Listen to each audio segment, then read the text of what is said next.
allow your experience to be as it is from moment to moment, without any impulse to change it in any way.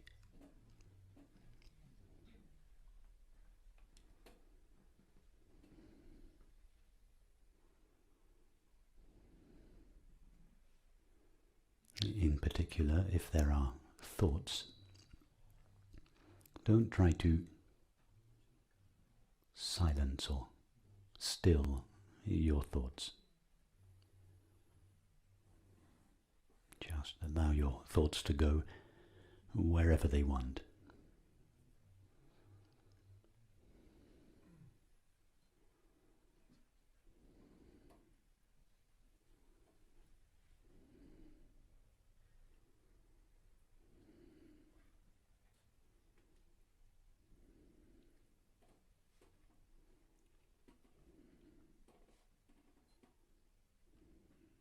This suggestion might conflict with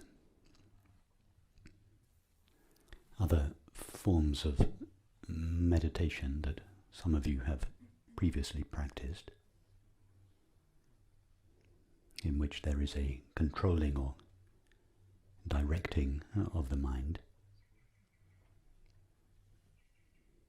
Nothing wrong with those forms of meditation, but just put those practices on one side. Simply allow your mind complete freedom.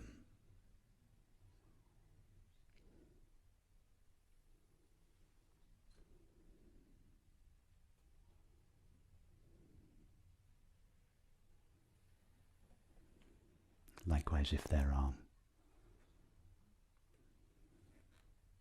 unpleasant emotions or feelings,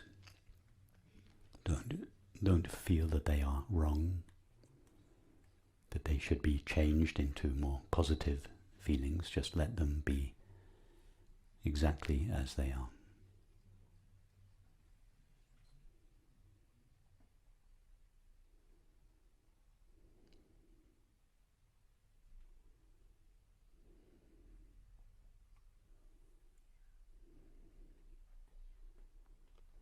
Having said that, if you are physically uncomfortable or in pain,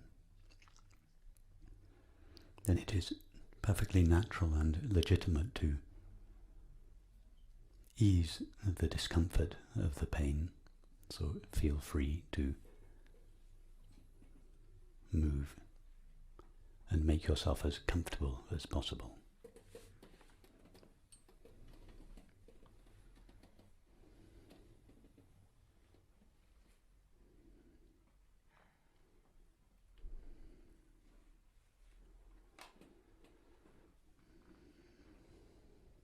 Be sure to include the full spectrum of experience, our so-called internal experience, thoughts, images, feelings, memories,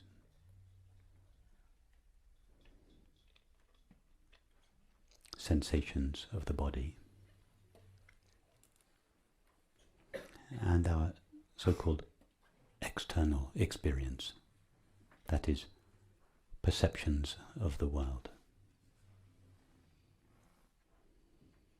The sound of my voice, the sight of this room if your eyes are open.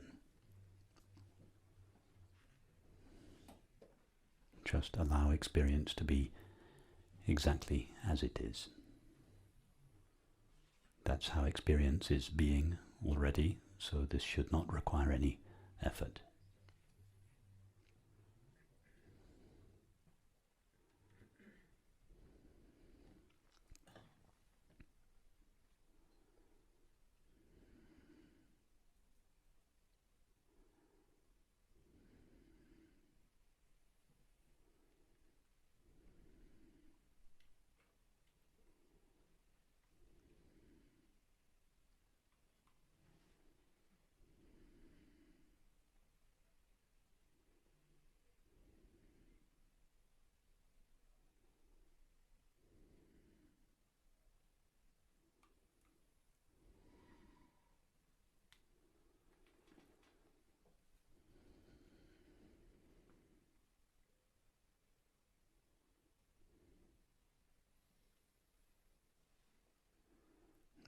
notice that all experience is known.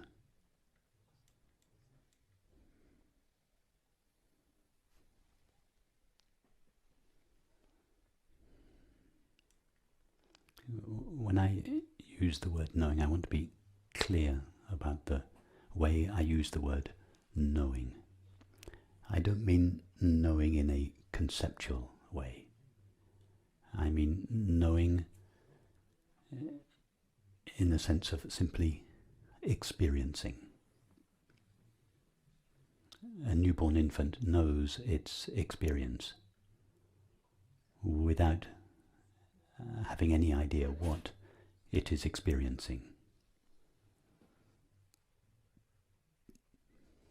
So I use the word knowing in the sense of being aware of.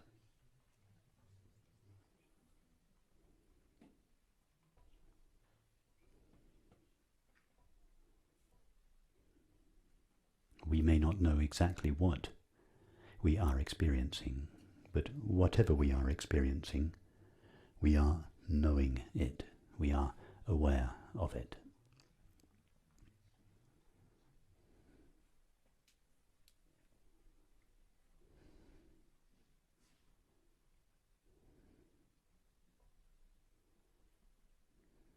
Just check this in your experience.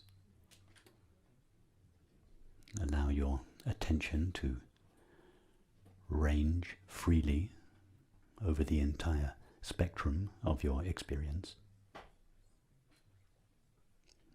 and see that whatever you encounter, you know it, you are aware of it.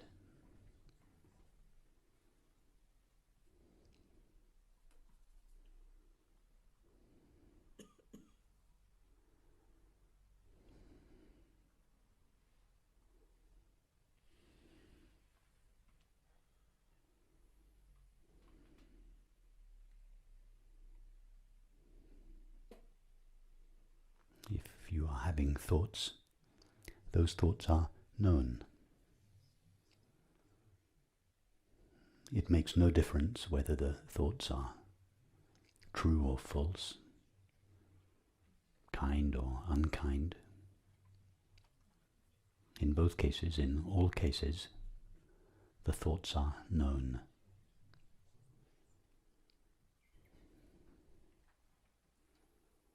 If feelings are present, it makes no difference whether those feelings or emotions are pleasant or unpleasant.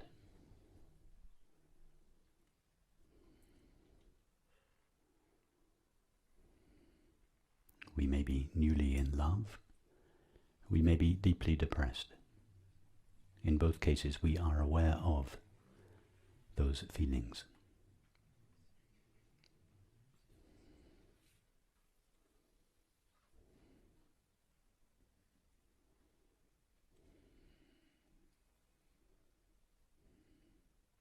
In this way, see that knowing or being aware accompanies all experience.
Ask yourself the question, Does any element of experience,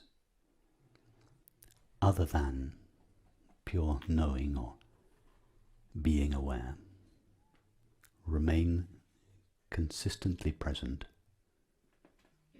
throughout all experience?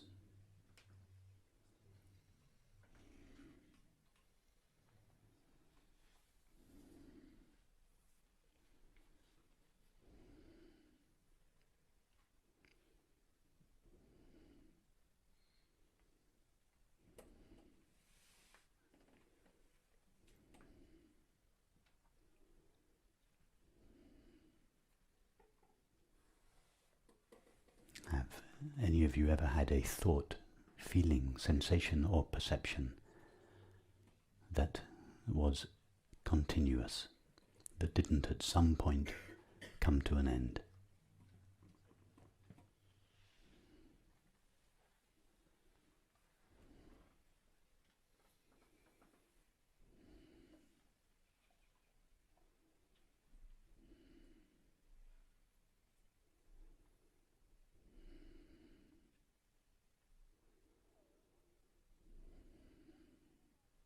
See in this way that the objects of experience are continuously appearing and vanishing. When I speak of the objects of experience, I don't just mean physical objects. I mean any experience that has some objective quality or feature to it, such as a thought, an image, a feeling, a sensation, a sight, a sound, a taste, texture, or smell. All of these I refer to collectively as objects, or the objects of experience.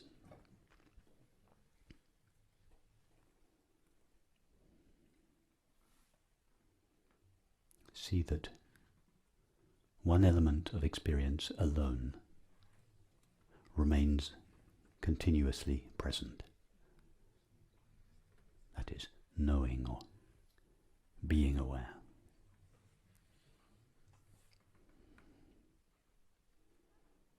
As such, knowing or being aware is the continuous, or more accurately, ever-present background of all changing experience. Just check that statement in your own experience.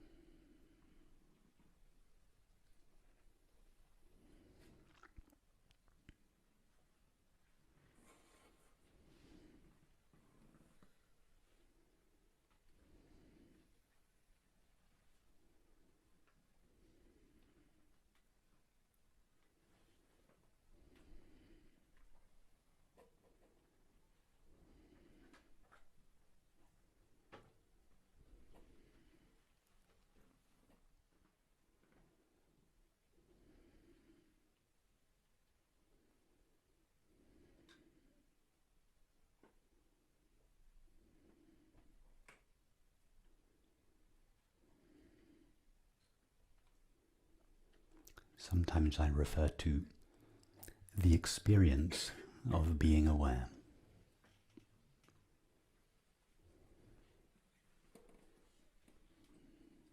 And by this I do not mean to imply that being aware is an experience amongst other experiences. It is not an experience in the sense that a thought, a sound, a sensation is an experience.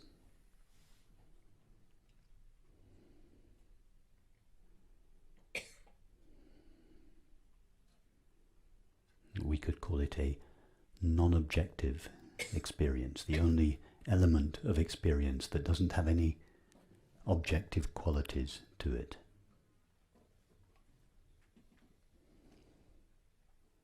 It is only due to the limitations of language that I refer to the experience of being aware.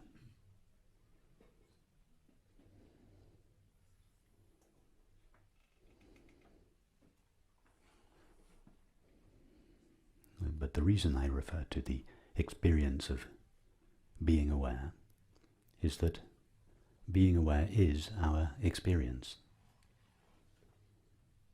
If I were to ask each of you now, are you aware? You would all pause, and I hope you would say yes. In that pause, you, as it were, go to the experience of being aware. In other words, you cease being aware of your thoughts, feelings, sensations and perceptions, and you become aware of being aware. You experience being aware.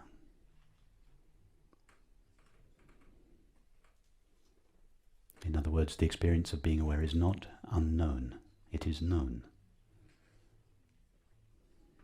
It is our experience that I am aware. And it is in this sense that I refer to the experience of being aware, even though being aware or pure knowing has no objective qualities.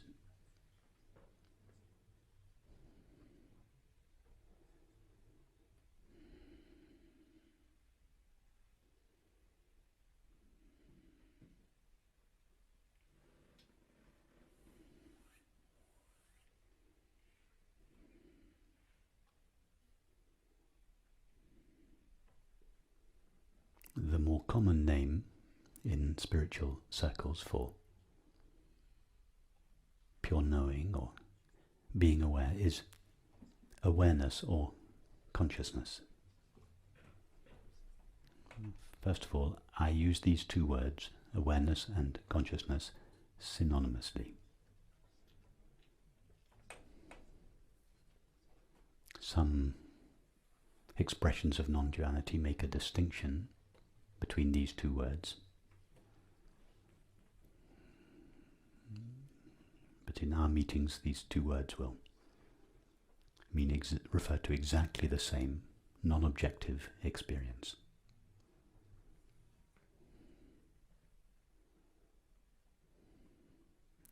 Referring to pure knowing or being aware as awareness or consciousness tends to reify or objectify the non-objective experience of being aware. Again, this is simply a limitation of language. All words are designed to describe the objective content of experience. We have no language for the non-objective experience of being aware. So we have to do the best we can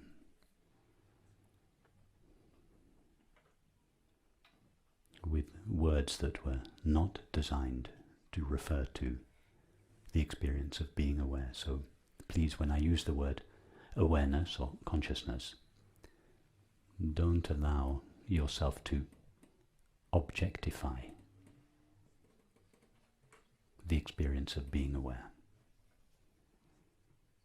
Make sure that these words don't refer to some abstract experience that some people have and others don't, that sometimes you know and sometimes you don't. Make sure that it always relates to the simple, obvious, intimate, direct experience of simply being aware.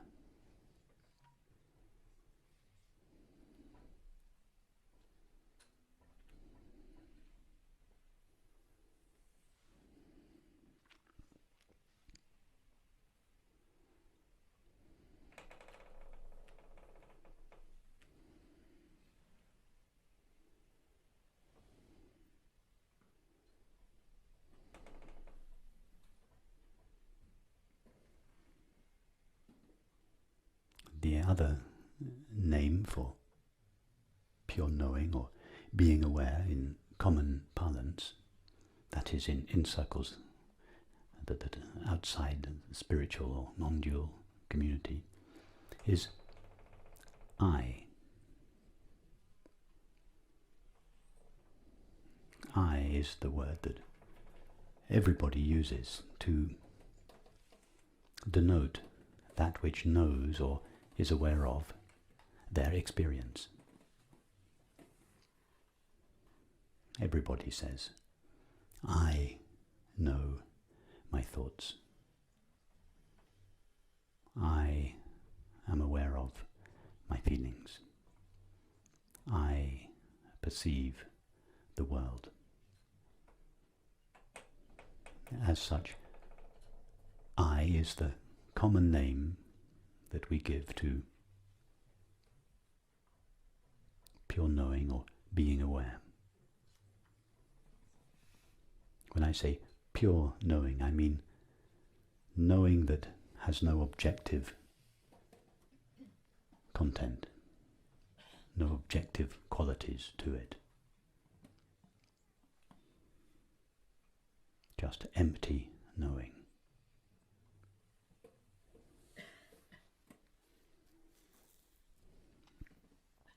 Whatever it is that knows our thoughts is itself inherently free or empty of all thoughts. Whatever it is that is aware of our feelings and sensations is itself prior to all feeling and sensation,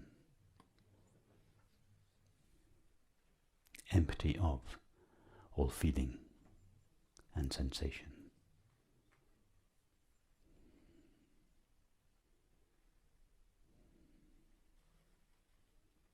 Whatever it is that knows our sights, sounds, tastes, textures and smells is itself prior to, empty of, free of all seeing, hearing, tasting, touching and smelling. It is, as such, sometimes said to be empty.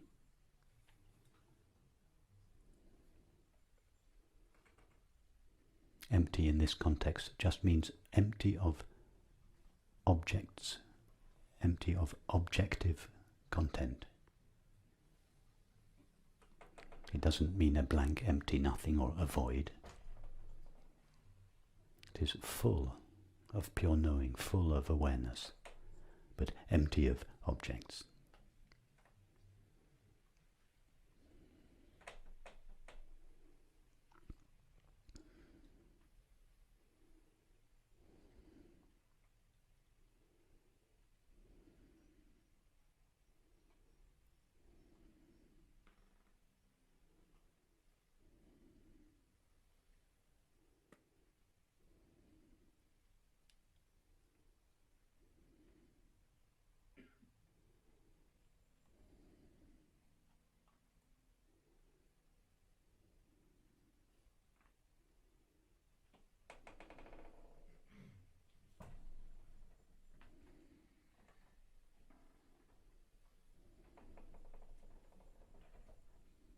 So this pure knowing or empty awareness is that we refer to as I, is our essential, irreducible self.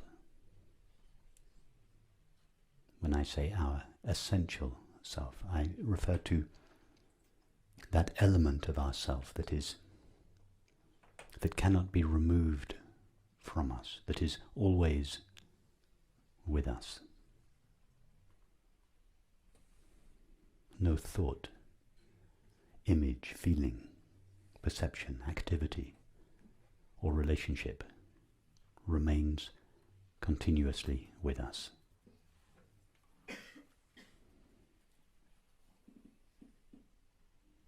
Only the experience of being aware remains continuously with us. In fact, it doesn't remain with us as if it were one thing and we were another. It is what we essentially are.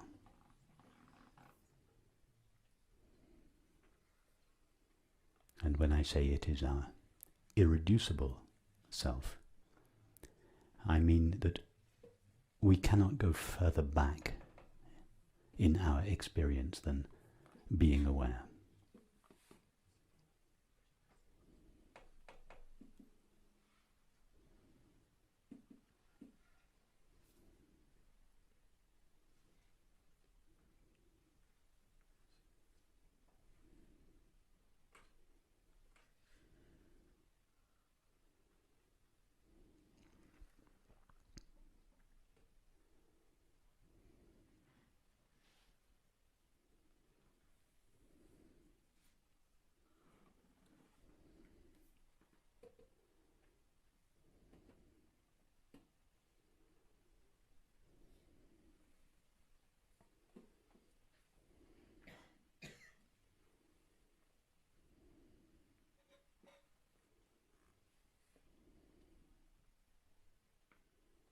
Now, everybody, not just those relatively few of us that are interested in non-duality, but all 7 billion of us have the experience of being aware. In other words, we all experience ourselves.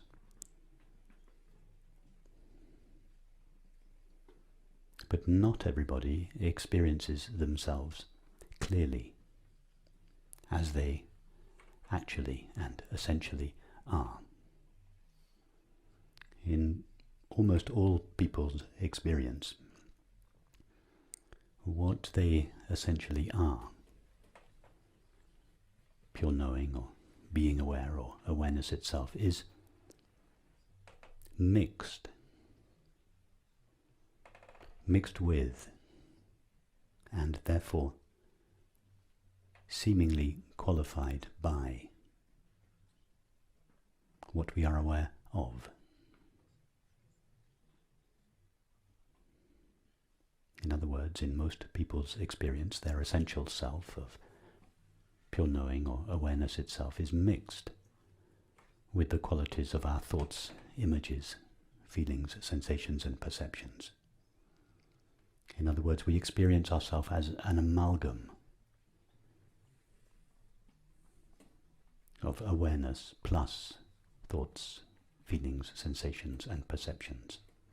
And this amalgam of awareness and objects is what we call the separate self, or ego, or finite mind.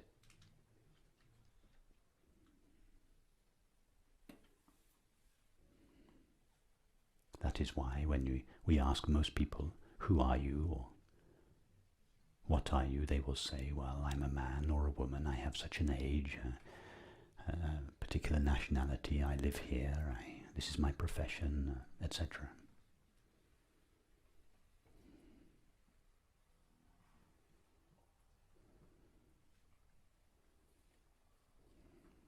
But our age, our profession, our nationality, even our gender, our marital status, our profession, our thoughts, none of these are essential to us.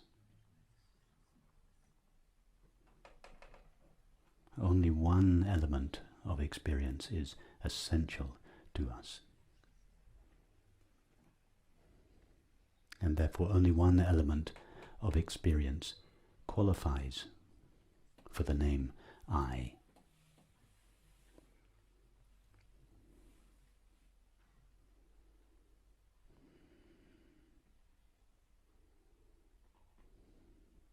Each of us has been calling ourselves I all our lives.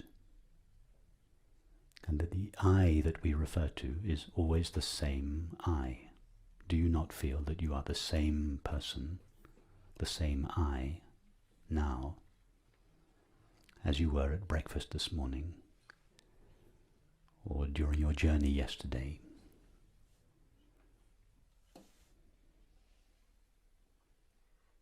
Do you not feel that the person or self or I that you are now is the same self that you were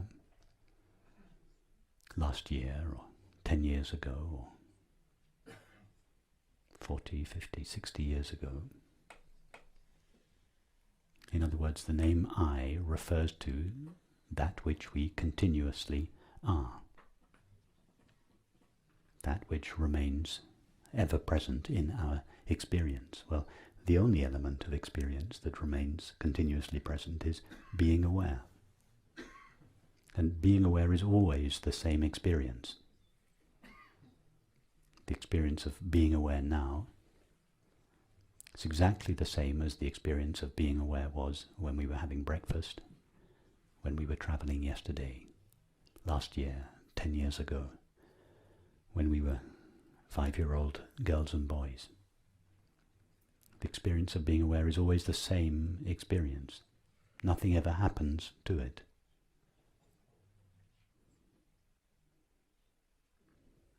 It has no age, it has no gender, it has no form, it has no shape, it has no size, it has no nationality.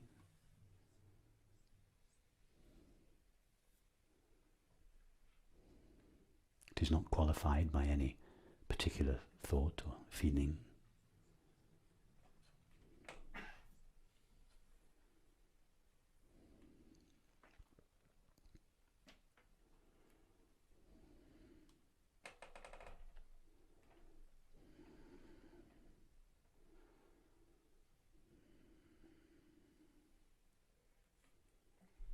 So the first step we take in this approach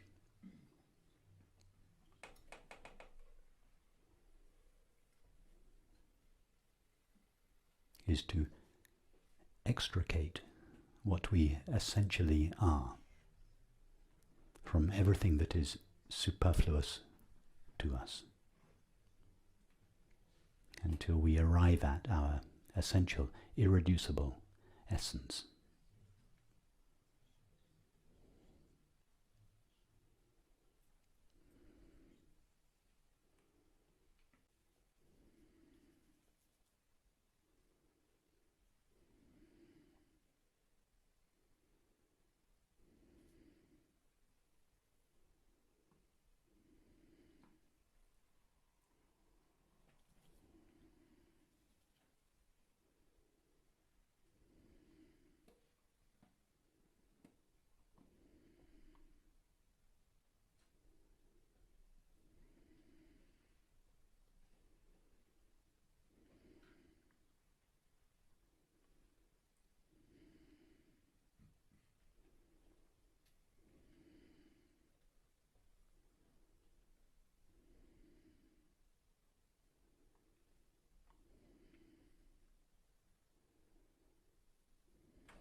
Most people are so exclusively fascinated by the content of their experience, their thoughts, memories, feelings, activities, relationships, perceptions, that they overlook or ignore the experience of being aware.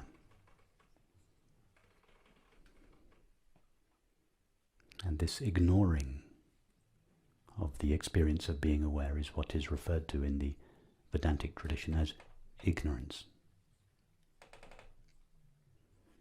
Ignorance in this sense doesn't mean stupidity, as it does in common parlance. It just means the ignoring or overlooking of ourself, the forgetting of ourself. The ignoring of ourself in favor of objective experience.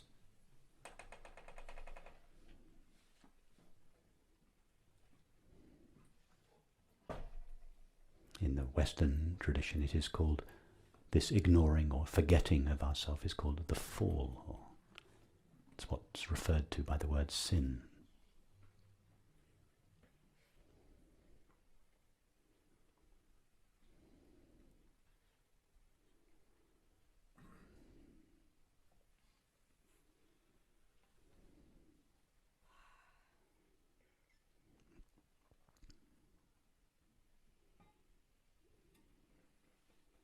As a result of this ignoring or forgetting of ourself. Our essential self seems to be missing. And it is for this reason that if we ask most people to describe their experience, they will simply describe a series of objects, thoughts, images, feelings, relationships, etc.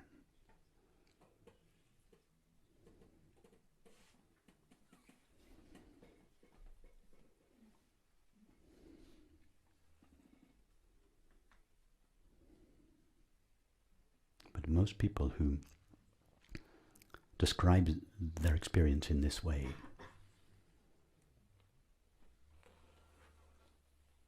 in other words, most people that have ignored or forgotten their essential self will also find that they are almost always in a state of lack, or agitation or unhappiness.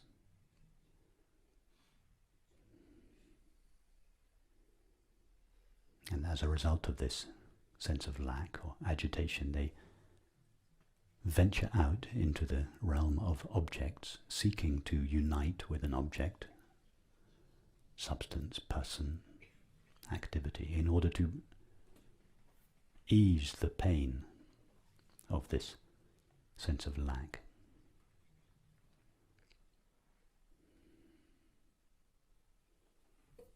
In other words, most people engage a great search in the realm of objects for peace and happiness. None of us would be here today if that search had not, to a greater or lesser extent, failed us.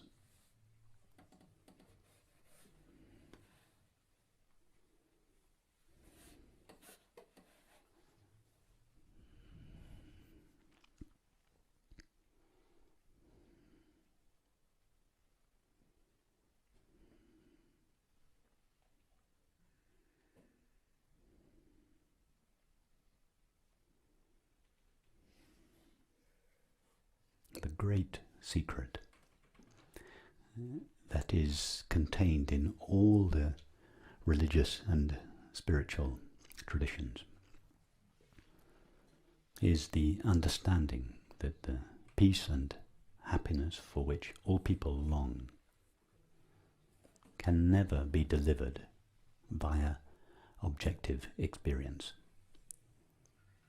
and can only be found in the essence of ourselves, can only be found in the depths of ourselves.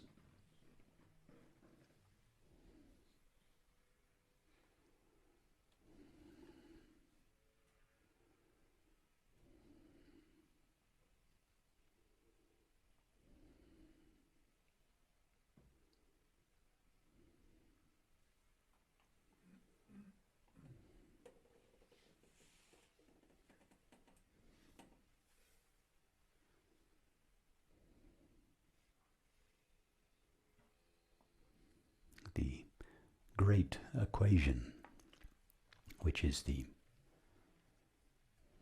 summary of the entire Vedantic tradition, Sat, Chit, Ananda, meaning Sat meaning being, Chit meaning awareness, Ananda meaning peace or happiness. This great equation simply means the knowing of our own being as it is the experience of peace and happiness. To know ourselves as we truly are is happiness itself.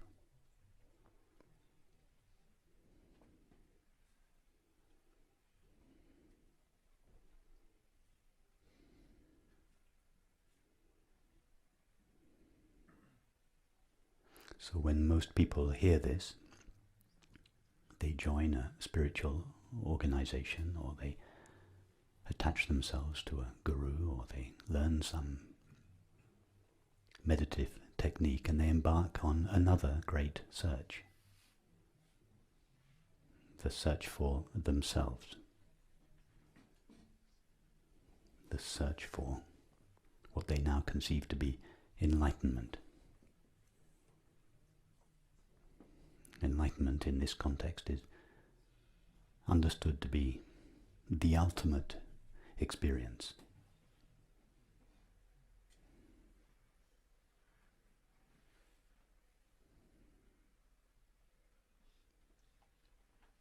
And many people spend years searching for enlightenment, just as they previously spent years searching for happiness in objects.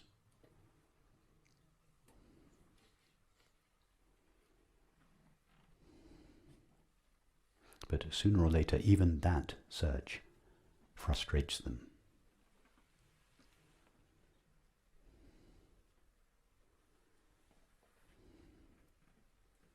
The reason why the search for enlightenment frustrates us is because we conceive of enlightenment as the ultimate experience.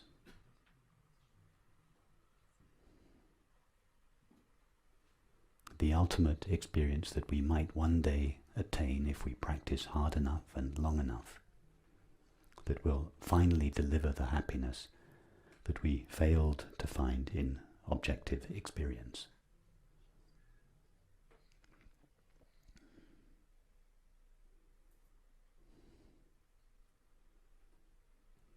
In fact,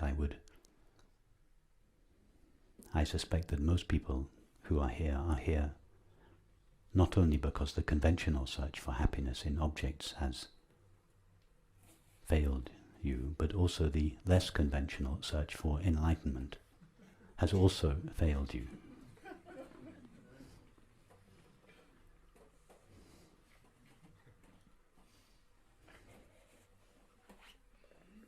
Enlightenment is not an experience.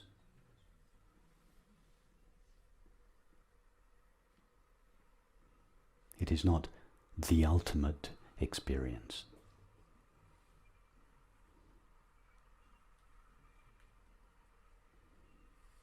Enlightenment is simply the recognition of ourselves, not as we might be if we practice hard enough and long enough, but as we are now if we see ourselves clearly.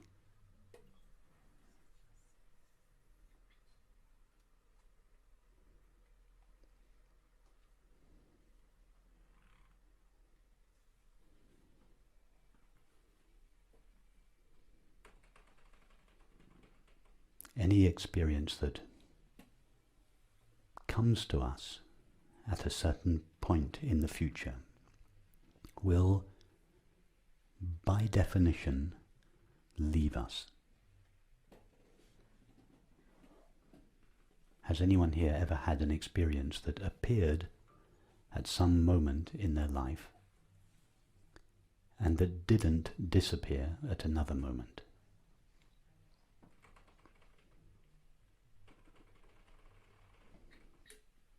If you are seeking enlightenment in some future experience, you are destined for misery. Make no mistake about that.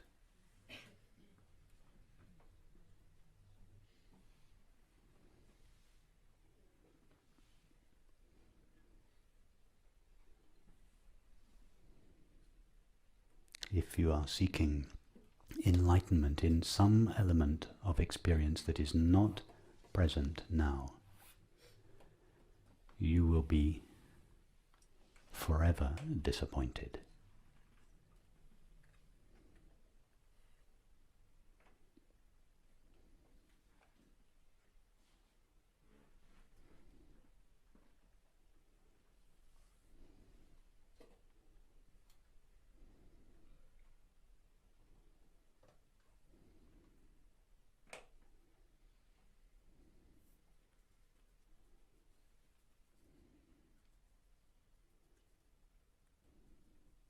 Enlightenment is one of the most misunderstood terms in the entire spiritual repertoire.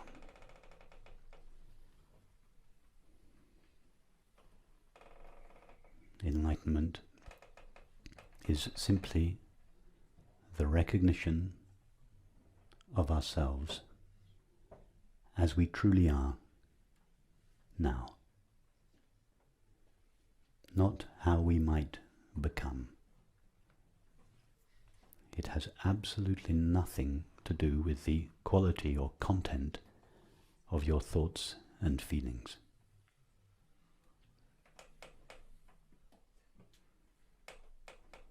Changing your thoughts and feelings from negative to positive won't take you any closer to enlightenment. In other words, it won't take you any closer to what you essentially are.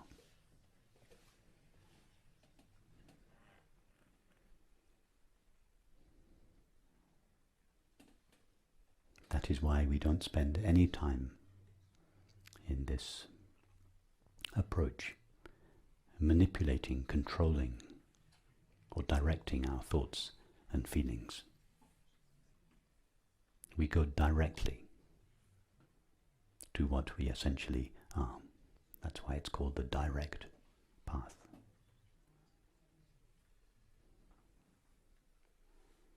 Now, when I say we go directly to what we essentially are, I don't mean to imply that we are one thing and what we essentially are is another, as we might go directly from here to the dining room, relatively speaking.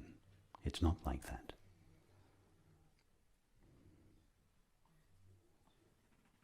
If I were to ask each of you now, stand up and take a step towards yourself, what would you do?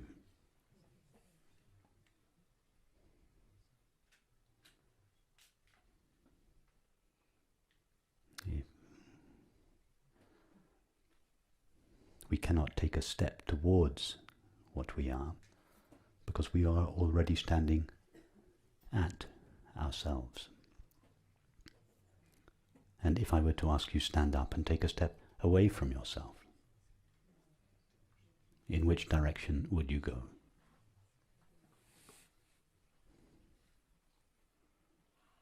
We cannot either go towards ourselves or away from ourselves, because we are ourselves wherever we are.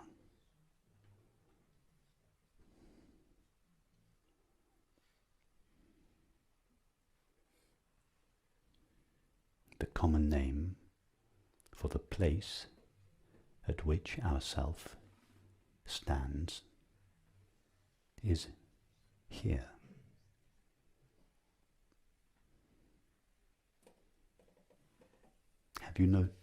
Have you noticed that it's always here?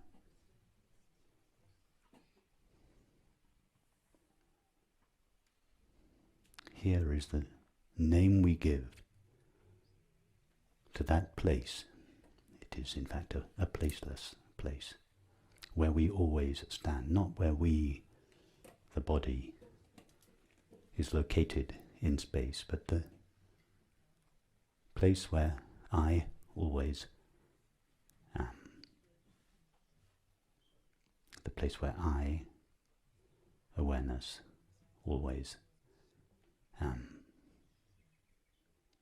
We cannot go towards that place because we have never left that place. We cannot go towards ourselves because we have never ceased to be anything apart from ourselves. Only we have allowed ourselves to become mixed with thoughts, feelings, activities, relationships, etc.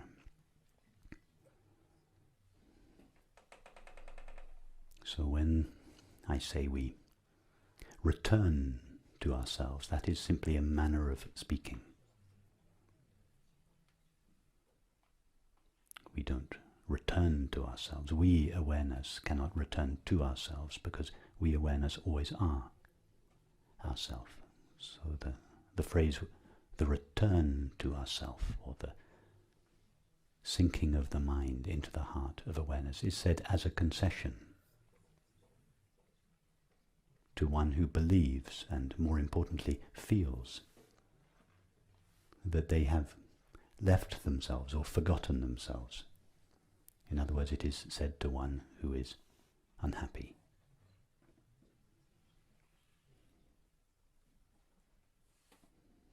To such a one, it is legitimate to say, you are unhappy or agitated because you have forgotten yourself.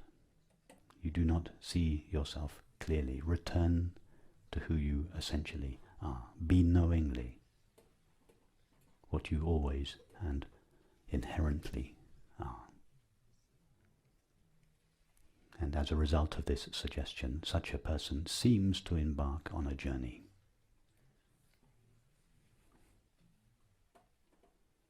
It is not really a journey.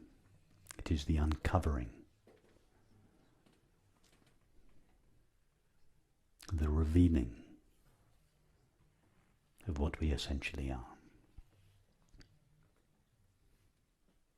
The word revealing or revelation, from the Latin revelare, simply means to lay bare. A revelation in this context is not a marvelous new experience that some people have and others don't. It is simply the laying bare of what we always and essentially are, but failed to notice due to our fascination with experience.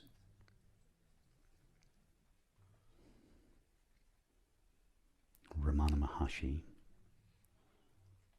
Jesus, the Buddha were not extraordinary people. They were people just like you and I, just regular people like you and I.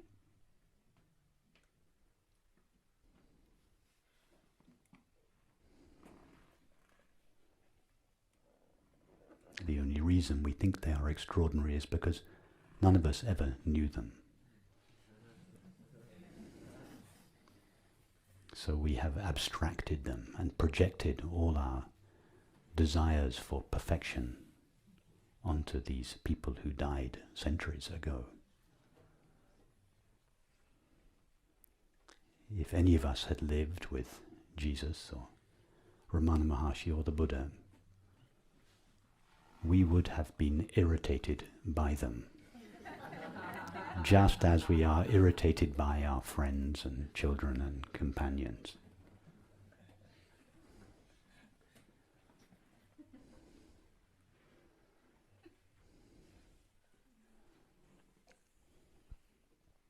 Of course, all those stories of irritation are edited out of the stories that we hear about these people.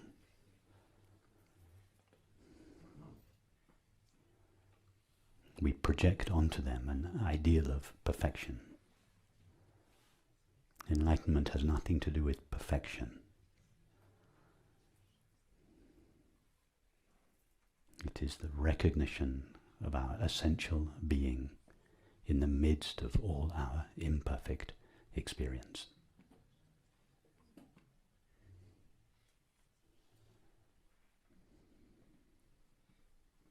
And nobody has privileged access to their essential being. Ramana Maharshi, Christ, the Buddha, Vatsu, Balayani, none of these people had special access to their being. Some magical thread of connection that we don't have. The experience of being aware is identical in all people.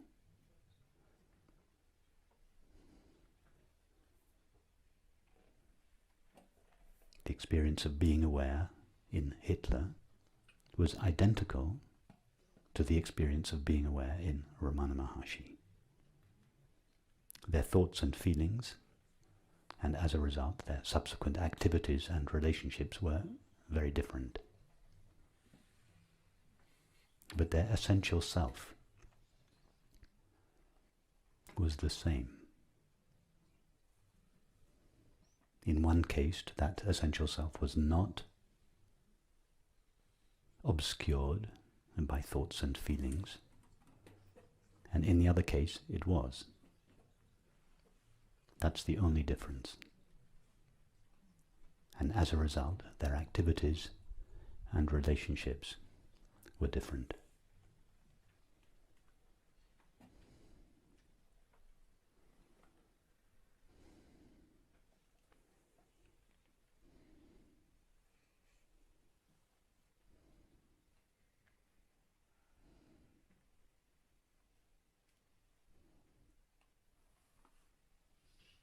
Nor is the recognition of our own being something that is extraordinary or difficult.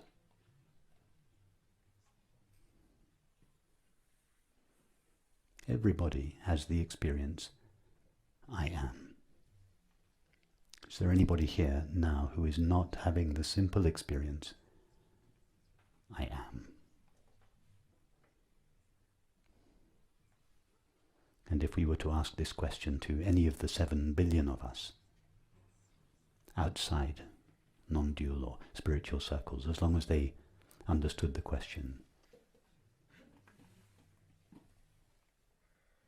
would not all those people answer yes to the question, are you present? Are you aware? Would they not all answer yes, I am?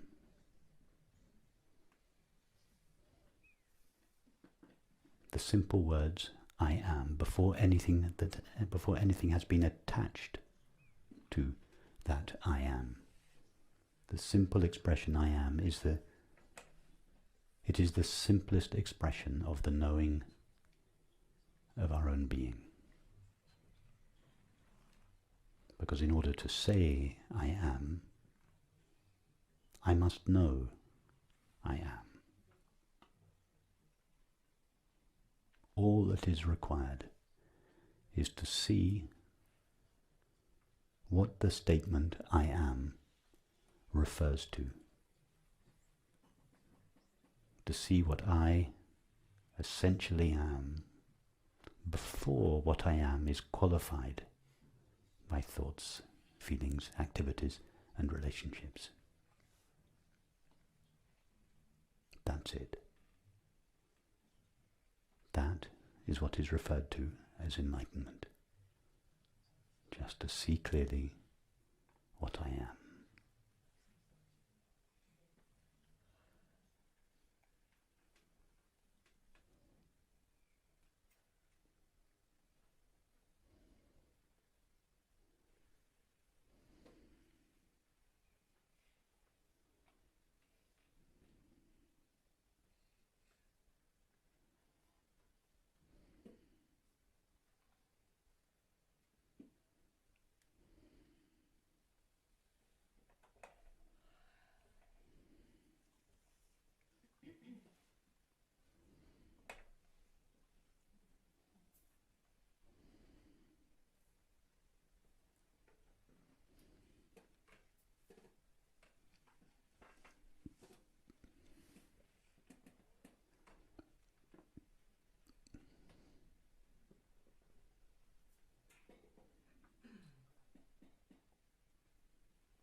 Ramana Maharshi once said that the statement in the Old Testament, I am that I am, was the highest formulation of the truth in any spiritual tradition.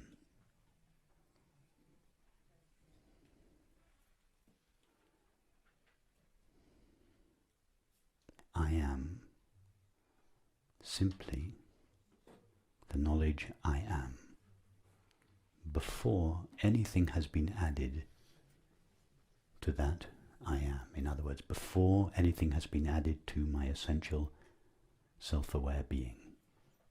That is what I am.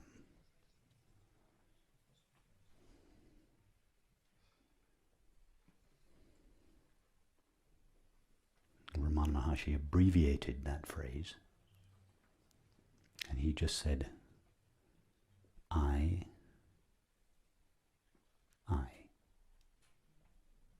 by which he meant, I am only I.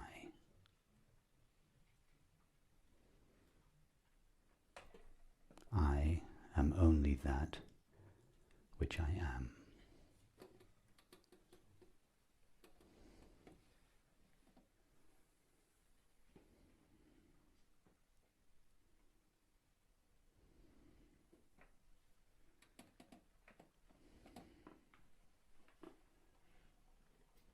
And that is why the name I, in this tradition, this approach, is considered to be the sacred name, the holy name, God's Christian name.